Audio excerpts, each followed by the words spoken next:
നമസ്കാരം. ഗ്ലോബൽ മെയിലിൻ്റെ പുതിയൊരു എപ്പിസോഡിലേക്ക് എല്ലാവർക്കും സ്വാഗതം. UK-ലേക്ക് ഒരുപാട് പുതിയ മാറ്റങ്ങളാണ് കറൻ്റ് വന്നുകൊണ്ടിരിക്കുന്നത് എന്നുള്ള കാര്യം എല്ലാവർക്കും അറിയാം. വളരെ പേടിപ്പെടുത്തുന്നതും അതേപോലെ മനസ്സിൽ ഇടുത്തി വീഴുന്ന പോലത്തെ ഒരു സാഹചര്യമാണ് എല്ലാ ദിവസവും നമ്മൾ പുതിയ പുതിയ ന്യൂസുകളായിട്ട് കേട്ടുകൊണ്ടിരിക്കുന്നത്. അപ്പം ഈ കഴിഞ്ഞ 21 ഡിസംബർ, അതായത് കഴിഞ്ഞ ആഴ്ച പ്രോപ്പറായിട്ടുള്ളൊരു ഫാക്ട് ഷീറ്റ് ഗവൺമെൻറ് പുറത്തിറക്കിയിട്ടുണ്ട്. സോ അതിനകത്ത് എന്തൊക്കെയാണ് ഡീറ്റെയിൽ ആയിട്ട് എക്സ്പ്ലെയിൻ ചെയ്തിരിക്കുന്നതെന്നും അത് ഓരോ ആളുകളെയും എങ്ങനെ അഫക്റ്റ് ചെയ്യുന്നതും വളരെ ഡീറ്റെയിൽ ആയിട്ടുള്ളൊരു എക്സ്പ്ലനേഷനാണ് ഇന്നത്തെ വീഡിയോ കൊണ്ട് ചെയ്യാൻ ഉദ്ദേശിക്കുന്നത്. അപ്പോൾ വീഡിയോയിലേക്ക് എല്ലാവർക്കും സ്വാഗതം. വീഡിയോ സ്റ്റാർട്ട് ചെയ്തതിന് വളരെ ചെറിയ റിക്വസ്റ്റ് ഉണ്ട്. നിങ്ങൾ ആദ്യമായിട്ട് വീഡിയോ ആണെന്നുണ്ടെങ്കിൽ ദയവായി ചാനൽ സബ്സ്ക്രൈബ് ചെയ്യുക.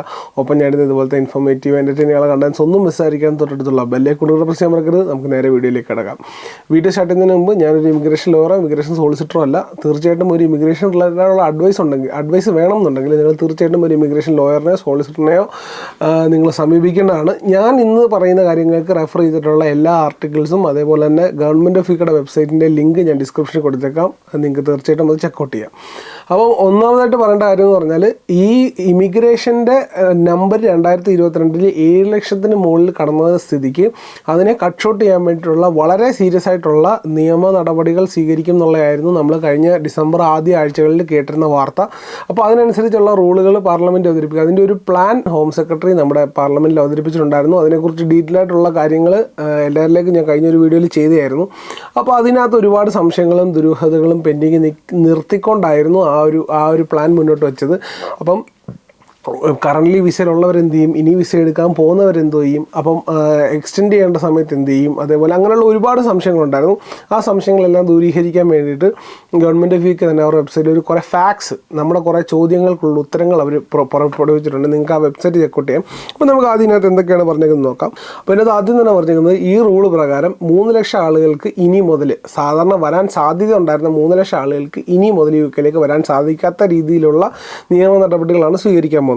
ഇത് ഈ ഒരു പാക്കേജിനകത്ത് എല്ലാ വിഭാഗത്തിലുള്ള ഏത് ജോലിക്ക് ചെയ്യാൻ വരുന്ന ആളുകളായിക്കോട്ടെ അവരെ എല്ലാം അഫക്റ്റ് ചെയ്യുന്ന കാര്യങ്ങൾ ഇതിനകത്തുണ്ട്. UK-യിൽ വരുന്നൊരു വ്യക്തിയും UK-യിൽ വരാനിരിക്കുന്ന ഒരു വ്യക്തിയും സ്റ്റുഡൻസ് ഉൾപ്പെടെ എല്ലാ ആളുകളെയും അഫക്റ്റ് ചെയ്യുന്നതായിട്ടുള്ള നിയമങ്ങൾ ഇതിനകത്തുണ്ട്. അപ്പോൾ പറയുന്നത് 3 ലക്ഷം ആളുകൾക്ക് ഇനി മുതൽ, സാധാരണ വന്നുകൊണ്ടിരുന്ന 3 ലക്ഷം ആളുകൾ വരെയുള്ള ആളുകൾക്ക് ഇനി മുതൽ ഈ നിയമപ്രകാരം UK-ലേക്ക് വരാൻ സാധിക്കത്തില്ലെന്നുള്ള അവസ്ഥയാണ്. ആദ്യമായിട്ട് പറഞ്ഞതെന്ന് പറഞ്ഞാൽ ഡിപ്പെൻഡൻസ്, കെയർ വർക്കേഴ്സിൻ്റെ ഡിപ്പെൻഡൻസിന്, അതായത് കെയറേഴ്സ് ആയിട്ട്, സീനിയർ കെയറേഴ്സ് ആയിട്ടും അതുപോലെ ഹെൽത്ത് കെയർ അസിസ്റ്റൻസ് ആയിട്ടും വർക്ക് ചെയ്യുന്ന ആളുകൾക്ക് അവരുടെ ഡിപ്പെൻഡൻസിനെ കൊണ്ടുവരുന്നത് തടയുന്നു. ഇനി മുതൽ എന്ന് പറയുന്നത് എന്നും മുതലാണെന്ന് അവർ പറയും. ഇനി മുതൽ തടയുന്നു. അതുകൂടാതെ ഏത് ഒരു കമ്പനിക്കാണെങ്കിലും സ്പോൺസർ ചെയ്യണമെങ്കിൽ ആ company CQC care quality commission regulated ആയിരിക്കണം. അപ്പോൾ പല ഏജൻസികളും അതേപോലെ അങ്ങനെ ഡൊമിസിലറി കെയർ വർക്ക് ചെയ്യുന്ന പല കമ്പനികളും CQC ഡയറക്റ്റ് റെഗുലേറ്റഡ് അല്ലാത്ത ബോഡികളായതുകൊണ്ട് തന്നെ അങ്ങനെയുള്ള കമ്പനികൾക്ക് ഇനി മുതൽ സ്പോൺസർഷിപ്പ് ചെയ്യാൻ സാധിക്കത്തില്ലെന്ന് വ്യക്തമായിട്ട് പറഞ്ഞിട്ടുണ്ട്. അതേപോലെ സാലറി ത്രഷോൾഡ്, ഒരു സ്കിൽഡ് വർക്കർ വിസ കിട്ടണമെങ്കിൽ പണ്ടത്തെ സാലറി ത്രഷോൾഡ് 26,000 ആയിരുന്നെങ്കിൽ ഇനി മുതൽ 38,700 ആക്കും. അത് ഈ കെയർ വർക്കേഴ്സിന് ബാധകമല്ല. കെയർ വർക്കേഴ്സിനും നേഴ്സസിനും ഇപ്പോൾ കിട്ടുന്ന സെയിം സാലറി തന്നെ മതിയോ. അപ്പം വിചാരിക്കും ബാക്കി എഞ്ചിനീയേഴ്സിനും ബാക്കി എല്ലാവർക്കും ഈ 38,700 വേണമെന്ന്. അല്ല, അത് വ്യത്യാസമുണ്ട്. അത് ഞാൻ പറഞ്ഞ് നിങ്ങളെ മനസ്സിലാക്കാം. വരുന്ന പോയിൻറ്റ്സിൽ അത് കൃത്യമായിട്ട് പറയുന്നുണ്ട്.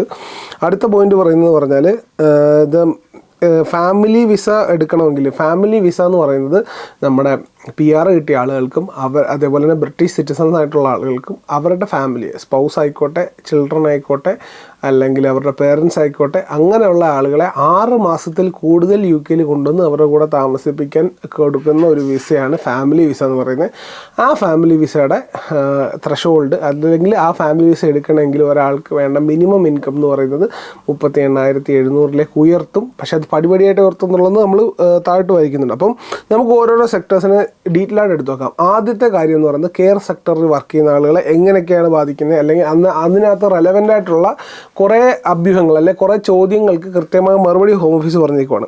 ആദ്യത്തെ പറഞ്ഞേക്കുന്നത് കോഡ് 6145-ഉം 6146-ഉമായിട്ടുള്ള കെയർ വർക്കേഴ്സും അതായത് ഹെൽത്ത് കെയർ അസിസ്റ്റൻസും സീനിയർ കെയറും ആയിട്ടുള്ള വർക്ക് ചെയ്യുന്ന ആളുകൾക്ക് അവരുടെ അത് എഴുതിയിരിക്കുന്നത് already in this route will be able to remain with their dependants including extending changing employer and settlement. അതായത് നിങ്ങളിപ്പം ഒരു കെയറായിട്ടാണ് UK നിൽക്കുന്നുണ്ടെങ്കിൽ നിങ്ങൾക്ക് തീർച്ചയായിട്ടും നിങ്ങൾക്ക് ജോലി മാറാൻ സാധിക്കും. നിങ്ങളുടെ ഡിപ്പെൻഡൻസുമായിട്ട് ഇവിടെ തന്നെ നിൽക്കാൻ സാധിക്കും. നിങ്ങളുടെ സെയിം ഫീൽഡിലുള്ള ജോലി, അതായത് സെയിം ഫീൽഡിലുള്ള ജോലി. ഇപ്പോൾ ഒരു കെയർ വിസ നിങ്ങൾക്ക് നഷ്ടപ്പെട്ടു, നിങ്ങൾക്ക് ഒരു 60 ദിവസം ഗ്രേസ് പീരീഡ് കിട്ടുന്ന സമയത്തിനുള്ളിൽ തന്നെ നിങ്ങൾ വേറൊരു എംപ്ലോയറിനെ കണ്ടുപിടിച്ച് കഴിഞ്ഞാൽ പോലും നിങ്ങൾ ഏത് കാറ്റഗറിയിലാണോ നിങ്ങൾ ആദ്യം ഇനീഷ്യൽ സ്റ്റേജിൽ വിസ അടിച്ച് അതേ വിസ റൂൾസ് തന്നെ ആയിരിക്കും നിങ്ങൾക്ക് ആപ്ലിക്കബിൾ എന്നാണ് അതിനകത്ത് പറയുന്നത്. അതേപോലെ അതായത് എംപ്ലോയർ ചേഞ്ച് ചെയ്താലും ഈ റൂൾ വന്നതിന് ശേഷം നിങ്ങൾ വിസ ചേഞ്ച് ചെയ്താൽ പോലും നിങ്ങൾക്ക് ഈ പറയുന്ന പോലെ ഡിപ്പെൻഡൻസിനെ കൂടെ നിർത്താൻ പറ്റത്തില്ല എന്നുള്ളൊരു ഇഷ്യൂ ഇല്ല കറൻ്റ്ലി. അപ്പോൾ എംപ്ലോയറിനെ ചേഞ്ച് ചെയ്യാൻ പറ്റും. അതേപോലെ പറഞ്ഞിരിക്കുന്നത് നിങ്ങൾക്ക് അത് നിങ്ങളുടെ വിസ എക്സ്റ്റെൻഡ് ചെയ്യുന്നതിന് യാതൊരു ബുദ്ധിമുട്ടും വരുന്നില്ല, ഡിപ്പെൻഡൻസിനെ കൂടെ നിർത്തുന്നതിന് യാതൊരു പ്രശ്നം വരുന്നില്ല. അതേപോലെ തന്നെ സെറ്റിൽമെൻറ്റ്, നിങ്ങളിപ്പോൾ നിൽക്കുന്ന അതേ സ്റ്റേജിൽ നിങ്ങൾ 5 വർഷം ആയതിനു ശേഷം നിങ്ങൾക്ക് PR ആപ്ലിക്കേഷൻ വെക്കുന്ന സമയത്ത് സെറ്റിൽമെൻറ്റിനും യാതൊരു പ്രശ്നവും വരുത്തില്ലെന്ന് ഹോം ഓഫീസ് ഡയറക്ടർ പറഞ്ഞിട്ടുണ്ട്. അടുത്ത പറഞ്ഞിരിക്കുന്നത് നിങ്ങൾ കെയർ വർക്കേഴ്സോ സീനിയർ കെയർ വർക്കേഴ്സോ ആണെന്ന് വെച്ചോ, നിങ്ങൾ ഈ ഇമിഗ്രേഷൻ റൂൾ വരുന്നതിന് മുമ്പ് തന്നെ നിങ്ങൾക്ക് വിസ അടിച്ചിട്ടുള്ളവരാണെങ്കിൽ, ഈ റൂളുകൾ നിലവിൽ വരുന്നതിന് മുമ്പ് തന്നെ നിങ്ങൾക്ക് വിസ അടിച്ചിട്ടുണ്ടെങ്കിൽ, അതിന് ശേഷമാണെങ്കിലും നിങ്ങൾ കൊണ്ടുവന്നിട്ടില്ലാത്ത ഡിപ്പെൻഡൻസ്, ഉദാഹരണം നിങ്ങൾ പുതിയതായിട്ട് നാട്ടിൽ പോയി കല്യാണം കഴിച്ചു, നിങ്ങളൊരു വിസ അടിച്ചിട്ടിരിക്കുകയാണ്, നിങ്ങളുടെ കല്യാണം ആയിട്ടില്ല. എൻ്റെ ഒരു 2-3 ഫ്രണ്ട്സ് ഉണ്ട് അങ്ങനത്തെ സാഹചര്യമുള്ളവർ.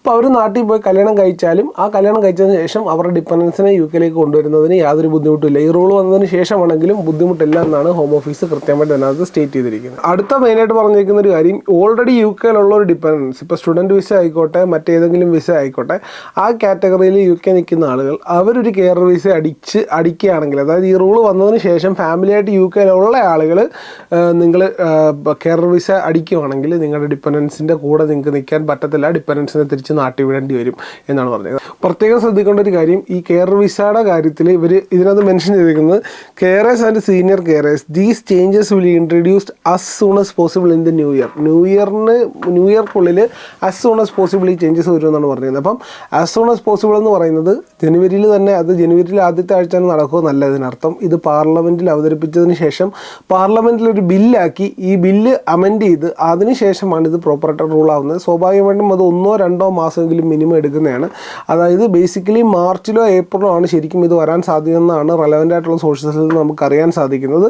അപ്പം ഇതൊരു അഷ്വറൻസ് അല്ല, പക്ഷേ എന്നിരുന്നാലും റെലവൻ്റ് ആയിട്ടുള്ള സോഴ്സസിൽ നമുക്ക് മനസ്സിലാക്കാൻ സാധിക്കുന്നത് മാർച്ച് തുടക്കത്തിലോ അല്ലെങ്കിൽ ഏപ്രിൽ തുടക്കത്തിലോ തന്നെ ഈ ഒരു നിയമം, അതായത് ഒരു ബില്ലായിട്ട് പാസ്സായിട്ട് ഇത് റൂൾ ആവാൻ സാധ്യതയുണ്ട്. അവർ പറയുന്നത് as soon as possible in the new year എന്നാണ് പറയുന്നത്. പോസിബിളായിട്ടുള്ള ടൈമിൽ as soon as possible എന്നാണ് പറഞ്ഞിരിക്കുന്നത്, അല്ലെ as soon as in the new year എന്നല്ല, as soon as possible in the new year. New ഇയറിൽ അവർ എത്രയും പെട്ടെന്ന് സാധിക്കുമോ അത്രയും പെട്ടെന്ന് ഇതൊരു പാർലമെൻറ്റിൽ അവതരിപ്പിച്ച് ഇതൊരു ബില്ലായി അത് സാങ്ഷൻ ചെയ്യാൻ അതിൻ്റേതായിട്ടുള്ള ഒരു ടൈം പീരീഡ് ഉണ്ട്. സോ അതുകൊണ്ട് തന്നെ കഴിയുന്നതും ഒരു 2 മാസം കൂടെ മാക്സിമം സാധ്യത ഉണ്ട്. ഇനിയും നിങ്ങൾക്ക് മാറാൻ സാധ്യത ഉണ്ടെങ്കിൽ എത്രയും പെട്ടെന്ന് മാറാൻ ശ്രമിക്കുക. ഒരു COS ഈ റൂൾ ഇഷ്യൂ ചെയ്യുന്നതിന് മുമ്പ് കിട്ടിയാൽ പോലും പഴയ റൂൾ തന്നെ ആയിരിക്കും ബാധകം. സോ അതുകൊണ്ട് തന്നെ നിങ്ങൾ തീർച്ചയായിട്ടും ആ ഒരു കാര്യം ശ്രദ്ധിക്കുക. പിന്നെ സാലറി ത്രഷോൾഡ്സിൻ്റെ കാര്യമാണ്. സാലറി ത്രഷോൾഡ്സ് ഈ April will be implemented in April എന്നാണ് പറഞ്ഞേക്കുന്നത്. അതായത് നമ്മുടെ സ്കിൽഡ് വർക്കർ വിസ അടിക്കണമെങ്കിൽ മിനിമം സാലറി ത്രഷോൾഡ് 38,700 മാറ്റും. അപ്പോൾ തീർച്ചയായിട്ടും നമ്മൾ ചെയ്തുകൊണ്ടിരുന്നൊരു കാര്യമുണ്ട്, skilled occupation shortage occupation list. ഈ ഷോർട്ടേജ് ഒക്യുപ്പേഷൻ ലിസ്റ്റ് എന്ന് പറഞ്ഞാൽ UK ക്രിട്ടിക്കലായിട്ട് ഷോർട്ടേജ് ഉള്ള ഒക്യുപ്പേഷൻസിന് അവർക്ക് ഈ പറയുന്ന പോലെ ഒരു salary threshold, minimum salary threshold ഉണ്ട്. ആ സാലറി ത്രഷോൾഡിൽ അവർക്ക് മതിയായിരുന്നു. അതായത് ഗോയിങ് റേറ്റ് എന്ന് പറയുന്നത്, ഇപ്പം ഞാൻ മെക്കാനിക്കൽ എഞ്ചിനീയറിംഗ് പഠിച്ച ആളായതുകൊണ്ട് മെക്കാനിക്കൽ എഞ്ചിനീയേഴ്സ് 33,000 ആയിരുന്നു ഗോയിങ് റേറ്റ്. അതിൻ്റെ 20% കട്ട് ചെയ്തിട്ട് 80% സാലറി 26,800 പൗണ്ട് ഉണ്ടെങ്കിൽ അവർക്ക് എന്ത് ചെയ്യാം, വിസ അടിക്കാൻ പറ്റുന്നൊരു സാഹചര്യമായിരുന്നു ഉണ്ടായിരുന്നത്. ആ 80% ഓഫ് ഗോയിങ് റേറ്റ്, അതായത് 20% കട്ട് ഇനി മുതൽ കൊടുക്കത്തില്ല, അല്ലെ കൊടുക്കാൻ സാധിക്കത്തില്ല എന്നൊരു കാര്യം ഗവൺമെൻറ് പാർലമെൻറ്റിൽ അവതരിപ്പിച്ചിട്ടുണ്ട്. സോ അതുകൊണ്ട് തന്നെ ഇനി മുതൽ വരാൻ പോകുന്ന ദിവസങ്ങളിൽ ഈ പറയുന്ന ഒരു ഇമിഗ്രേഷൻ, അതായത് ഈ ഷോർട്ടേജ് ഒക്യുപ്പേഷൻ ലിസ്റ്റ് എന്ന് പറയുന്ന സാധനം അബോളിഷ് ചെയ്തിട്ട് അതിന് പകരം ഒരു ഇമിഗ്രേഷൻ സാലറി ലിസ്റ്റ്, അതായത് ഇന്ന ക്രിട്ടിക്കലായിട്ടുള്ള അല്ലെങ്കിൽ ഷോർട്ടേജ് ആയിട്ടുള്ള ഒക്യുപ്പേഷനുകൾക്ക് അവർക്ക് മിനിമം വേണ്ട സാലറി, ഇമിഗ്രേഷൻ സാലറി ലിസ്റ്റ് എന്ന് പറഞ്ഞ ഒരു ലിസ്റ്റ് ഒരു പുറത്ത് വരും. അത് അവർ പറഞ്ഞിരിക്കുന്നത് the shortage occupation list will be renamed as immigration salary list and the migration advisory committee will advise on which of the current shortage occupation list occupation should remain on the list in line with new salary threshold. അതുമാത്രമല്ല, അപ്പം migration advisory കമ്മിറ്റിയാണ് തീരുമാനിക്കുന്നത് ഏതൊക്കെ shortage occupation list പഴയ shortage occupation ലിസ്റ്റിൽ retain ആവുന്നു എന്നുള്ളത്. ഒരുപാട് ജോലികൾ അതിൽ നിന്ന് എടുത്ത് കളയാൻ സാധ്യതയുണ്ട്. കാരണം ഇത്രയും റിഫോർമേഷൻസ് നടന്നുകൊണ്ടിരിക്കുന്ന ഒരു സമയമായതുകൊണ്ട് തന്നെ ഒരുപാട് ജോലികൾ അതിൽ നിന്ന് എടുത്ത് കളയാൻ സാധ്യതയുണ്ട്. അതുമാത്രമല്ല, ഇനി മുതൽ ഷോർട്ടേജ് ഓക്യുപ്പേഷൻ ലിസ്റ്റ് എന്ന് പറയുന്ന ലിസ്റ്റ് ഉണ്ടാകത്തില്ല. അതിന് പകരം ഇമിഗ്രേഷൻ സാലറി ലിസ്റ്റ് എന്നായിരിക്കും. ആ ലിസ്റ്റിലുള്ള പ്രകാരം ഉള്ള മിനിമം സാലറി ഉണ്ടെങ്കിൽ മാത്രമേ UK വരാനും ജോലി ലഭിക്കാനും ഒക്കെ പറ്റത്തുള്ളൂ. അല്ലെങ്കിൽ ഒരു വിസ അടിക്കാൻ പറ്റത്തുള്ളൂ. അപ്പം 38,700 അല്ലെങ്കിൽ പോലും അതിനേക്കാളും കുറഞ്ഞ ഒരു എമൗണ്ട് ആയിരിക്കും ഒബ്വിയസ്ലി എഞ്ചിനീയേഴ്സിനും അതേപോലെ തന്നെ മെഡിക്കൽ ഫീൽഡിലുള്ള ആളുകൾക്കും അതേപോലെ ഡിഫറെൻറ്റ് ഇപ്പോൾ അക്കൗണ്ടിങ് മേഖലയിലുള്ള ആളുകൾക്കും അങ്ങനെ ഒരുപാട് ജോലി സാധ്യതയുള്ള ആളുകൾക്ക്, അതായത് ഒരു സ്കിൽഡ് ഓക്യുപ്പേഷനായിട്ടുള്ള ഒരുപാട് ജോലികൾക്ക് ഈ പറയുന്ന പോലെ ഷോർട്ടേജ് ഓക്യുപ്പേഷനിൽ വരാൻ സാധ്യതയുണ്ട്. IT പ്രൊഫഷൻസ് ഉൾപ്പെടെയുള്ള ഒരുപാട് ജോലികൾ ഈ പറയുന്ന പോലെ ഇമിഗ്രേഷൻ സാലറി ലിസ്റ്റിൽ കയറാൻ സാധ്യതയുണ്ട്. സോ അത് ജനുവരിയിൽ തന്നെ പുറപ്പെടുവിക്കും, അല്ലെങ്കിൽ ജനുവരി തന്നെ അതിൻ്റെ അപ്ഡേറ്റ്സ് ഉണ്ടാവും എന്നാണ് പറഞ്ഞിരിക്കുന്നത്. സോ അതിനെക്കുറിച്ചുള്ള ഡീറ്റെയിൽഡ് അപ്ഡേറ്റ്സിനായിട്ട് നമുക്ക് വെയിറ്റ് ചെയ്യാം. അത് വന്നാൽ ഉടനെ തന്നെ ഞാൻ അതിനെക്കുറിച്ചൊരു വീഡിയോ ചെയ്യുന്നതായിരിക്കും. പിന്നെ ഫാമിലി മൈഗ്രേഷൻ മിനിമം ഇൻകം, അത് അതായത് നമ്മളെ പോലെയുള്ള ആളുകൾ അധികം കൂടുതൽ ഫോക്കസ് ചെയ്യുന്ന കാര്യങ്ങളല്ല. ഫാമിലി വിസ എന്ന് പറയുന്നത് ഞാൻ പറഞ്ഞ പോലെ തന്നെ PR കിട്ടിയ ആളുകൾക്കും അതേപോലെ തന്നെ സിറ്റിസൺഷിപ്പ് ഉള്ള ആളുകളെയും ബാധിക്കുന്ന കാര്യമാണ്. പക്ഷേ അവരത് പറഞ്ഞിരിക്കുന്നത് ഘട്ടമായിട്ടായിരിക്കും അവർ കൂട്ടുന്നത്. അതായത് ആദ്യം ഒരു 40% ഇൻക്രീസ് ഉണ്ടാവും, അതിനുശേഷം വലിയ ഇൻക്രീസ് ഉണ്ടാവും എന്നാണ് പറയുന്നത്. സോ അതിനെക്കുറിച്ചൊക്കെ ഡീറ്റെയിൽ ആയിട്ടൊരു വീഡിയോ ചെയ്യാം. അപ്പോൾ കൂടുതലും ഞാൻ പറയുന്നത് ഏകദേശം ഒരേ സാഹചര്യം, അതായത് സ്റ്റുഡൻ്റായിട്ട് വന്നു അല്ലെങ്കിൽ മറ്റൊരു വിസയിൽ വന്ന് നിന്ന് ഇവിടെ കെയറായിട്ട് വന്ന് ഇവിടെ വന്നിട്ട് ഇപ്പോഴത്തെ സിറ്റുവേഷൻ എന്താണെന്ന് അറിയാവുന്ന ആളുകൾക്ക് വേണ്ടിയിട്ടാണ് മെയിനായിട്ടും ഈ വീഡിയോ ചെയ്യുന്നത്.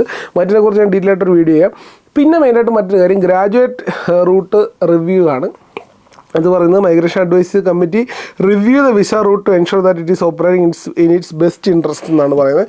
അതായത് ഈ ഗ്രാജുവേറ്റ് റൂട്ടിനെ കുറിച്ചുള്ള ഡീറ്റെയിൽ ആയിട്ടുള്ളൊരു analysis UK government migration advisory committee മൂലം നടത്തിയതിന് ശേഷം ഇത് അബോളിഷ് ചെയ്യണോ വേണ്ട എന്ന് തീരുമാനിക്കും. അപ്പം പല ട്രസ്റ്റഡ് ആയിട്ടുള്ള സോഴ്സസിൽ നിന്ന് നമുക്ക് അറിയാൻ കഴിയുന്ന വിവരം എന്ന് പറയുന്നത് മിക്കവാറും മോസ്റ്റ് പ്രോബബിലി 2025 ജനുവരിൻ്റെക്ക് മുതൽ വരുന്ന സ്റ്റുഡൻസിന് സ്റ്റേ ബാക്ക് കിട്ടാൻ സാധ്യത കുറവാണെന്നാണ് നമുക്കിപ്പോൾ അറിയാൻ സാധിക്കുന്ന വിവരം.